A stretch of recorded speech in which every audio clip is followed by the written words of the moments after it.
in high definition. This is News Center 7 at 6. Life's short. Cherish the moments you have with your friends. You know, be good to people.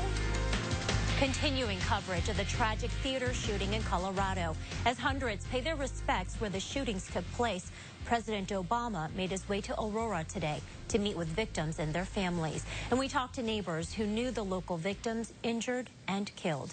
Good evening, I'm Yuna Lee. Jenna Deary is in Aurora, Colorado. We'll talk to her shortly. Tonight, at least 26 people injured in the deadly shootings are still in the hospital. At least 58 people were injured in the gunfire. 12 others died, including Springfield native Matt McQuinn. He was at the theater with his girlfriend, Sam Yowler, and her brother, Nick. Nick told us, his family, that he and Matt jumped on Sam to protect her. Sam was shot in the leg. She had surgery and is expected to be okay. Matt, though, died in the theater. President Obama is in Aurora, Colorado. He left the White House earlier this afternoon and is scheduled to meet with families and get an update on the investigation. A vigil is also planned in memory of those victims. 24-year-old James Holmes, the suspect in the mass shooting, is due in court tomorrow. Well, during this mass shooting in Aurora, police officers, firefighters, and dispatchers had to sort through chaos. John Bedell is live in our news center. He joins us with chilling scanner traffic audio from that night, giving us a first-hand look at how emergency personnel dealt with the aftermath of the shooting. John? Well, Yuna, if you ever taken a second to listen to scanner traffic, it can sound very hectic at times. So we talked to Sergeant Mark Bowron, who is an expert when it comes to emergency dispatch, and he said it's the training that these Colorado firefighters, police officers go through that enable them to stay calm and help the dozens of victims.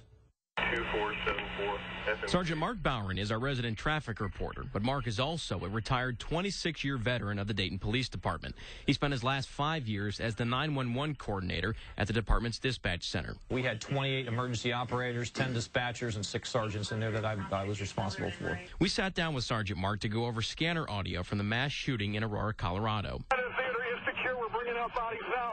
Get someone to the back as soon as you can. I got like 3 to 7 hits. I was thinking, wow, you know, they were just getting inundated with calls, and yet they were able to coordinate that response pretty quickly. Emergency crews became so overwhelmed with victims, they started taking people to hospitals in police cruisers. Metro 10, Lincoln 25. Do I have permission to start taking some of these victims via car? I got a whole bunch of people shot out here. No rescue. Yeah, load them up, get them in cars, and get them out of here. At the same time, officers were trying to sort through the crowd to get a description of the gunman. Already identifying parties who saw the entire thing as it unfolded. So cars continue to stop people and ask questions as to what they saw. The officers responding needed to know what this guy looked like. I mean, you can't. There's not much you can do for the people who have been shot and killed. I mean, but you can try to prevent anybody else from being hurt. And in the chaos after the shooting, I got parents showing up saying they have kids involved that are being transported. Do we have a list of knowing where to direct them to what hospital? Sir, unfortunately, no. We're using any available hospital at this point. Sergeant Mark said it was the crew's training that helped them stay calm and help victims. You train for these kind of events. You hope they never happen. But when they do, when that training kicks in, you know, you go into a different mode. And Sergeant Mark also said he's been very impressed with how Aurora Police Chief Dan Oates has commended all of his staff and the other agencies involved for the way they responded to this emergency. Live in the News Center, I'm John Bedell, News Center 7. Well, those who saw 24-year-old James Holmes before the attack are stepping forward.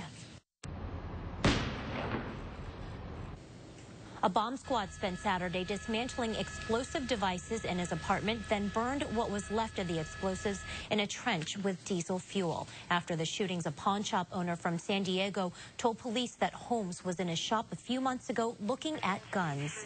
To find out that he used firearms in the commission of his crime and that he had been in here looking at firearms is kind of a little bit unsettling.